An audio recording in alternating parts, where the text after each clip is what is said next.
Je suis le monstre du coquillage. Ouah! Qu'est-ce qui t'arrive, Whoops? Tu te prends pour un Bernard l'ermite? Non, je m'appelle pas Bernard. Je suis Whoops, le monstre du coquillage à pattes. Ouah! Tu sais que des pattes pourraient vraiment surgir de ce coquillage? Des pattes?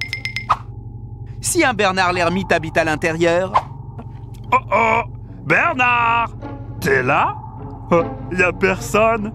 S'il était là, tu aurais déjà vu ses pattes. Et comment tu le connais, Bernard? Eh bien, j'en ai rencontré quelques-uns sur les côtes de France. S'ils s'appellent tous Bernard, ça doit pas être simple. Le Bernard l'ermite est une sorte de crustacé qui vit dans des coquillages vides, souvent des coquilles de bulots. C'est même pas chez lui, alors? Et non, il attend de trouver une coquille sans habitants pour en faire sa propre maison. Mais les autres, les crevettes, les langoustes, les crabes, ils n'ont pas besoin de maison? Parce qu'ils ont tous une carapace. Mais le Bernard l'ermite, lui, n'a pas de carapace sur son ventre.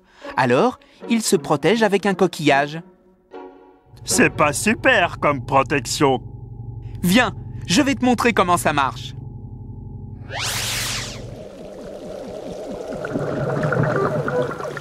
Tu vois, même s'il a sa maison sur le dos, ça ne l'empêche pas de s'enfuir en vitesse en cas de danger. Oh oui, mais si on l'attrape quand même? Alors, il se réfugie à l'intérieur et bloque l'entrée avec ses pinces. S'il reste tout seul dans sa maison, je comprends qu'il vive comme un ermite. En réalité, le Bernard l'ermite ne vit pas vraiment seul. Le plus souvent, il s'allie avec une anémone de mer qui se colle sur sa coquille. Comme ça? Oui, si on veut. Sauf que l'anémone sert de cachette en recouvrant la coquille. Et voilà, caché! En plus, l'anémone possède des tentacules vénéneux qui protègent le Bernard l'ermite contre les prédateurs. Tout ça, c'est très bien. Mais quand Bernard grandit, la maison devient trop petite, non? Exact. À ce moment-là, il recherche une autre coquille, plus grande, et s'y installe. Oh! Et l'anémone? Il l'abandonne? Pas du tout. Il va prendre l'anémone avec ses pinces pour la poser sur sa nouvelle maison. C'est super pour Bernard. Mais l'anémone, qu'est-ce qu'elle y gagne?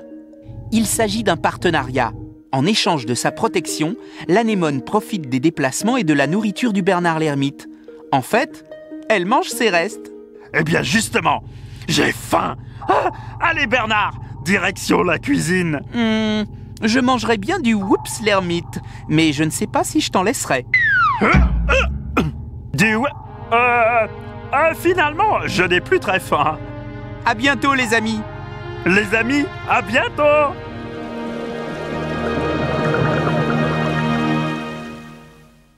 Qui est-ce, ce Bernard l'ermite? C'est un crustacé qui loge dans des coquillages vides et s'en sert comme maison.